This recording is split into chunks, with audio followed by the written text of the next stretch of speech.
What was your day like? I'd get up, and if I had money in the bank, or I could get hold of money, then I would not go to work. I would spend the day gambling online. Roughly how much would you gamble in a day? Varied. Sometimes £1,000 in a day, sometimes £1,000 in a week. £1,000, just 1 second, sorry. £1,000 in a day. In your business, in order to start it, you borrowed £15,000. Yes. So you should have been at work, but instead you were gambling. How do you feel about that now? Sorry. Upset. Distraught. Adrian, you're a man having seen your response to Nick of some responsibilities. You have children. I do too, yes.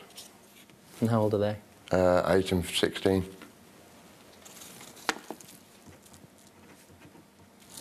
And you were the main provider for them? My wife works as well. What would £1,000 mean to your 8-year-old? Food on the table, bills paid. But I still provided or provided some kind of lifestyle for them, but it weren't the lifestyle that they should have had, obviously, because I was gambling the money more. If I had £1,000, then only £100 would go on shopping and £900 would go on gambling. Was Nick aware that No. you were gambling at the time you borrowed the money? No, he was not. You weren't aware of that? No.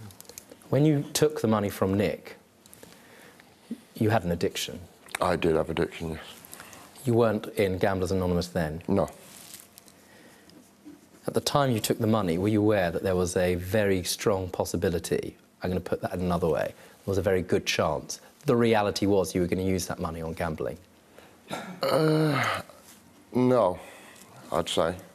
Some of it went for gambling, some of it I had already been paid off a job which wasn't completed, so I had to buy the parts for that. How much of the money went on gambling? I would say half. Half of it? At least, yeah. At least? Yeah. I'm going to put it at 3/4. Okay.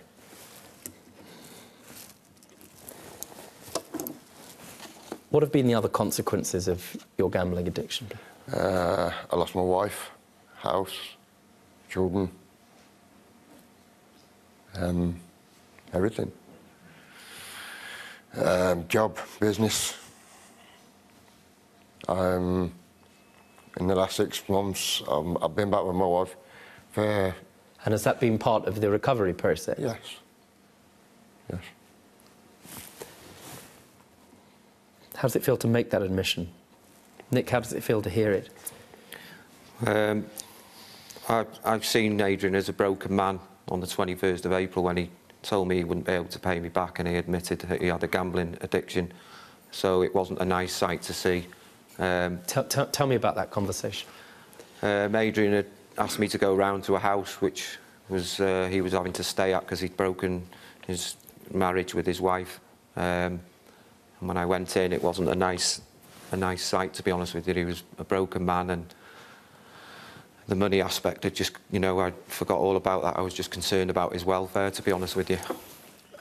Adrian presented to you as being incredibly upset. What did he say to you? Basically, Nick, I've gambled the money, which was obviously a shock, and some people would have lost their temper, I suppose, but it's not in my nature, I'm afraid.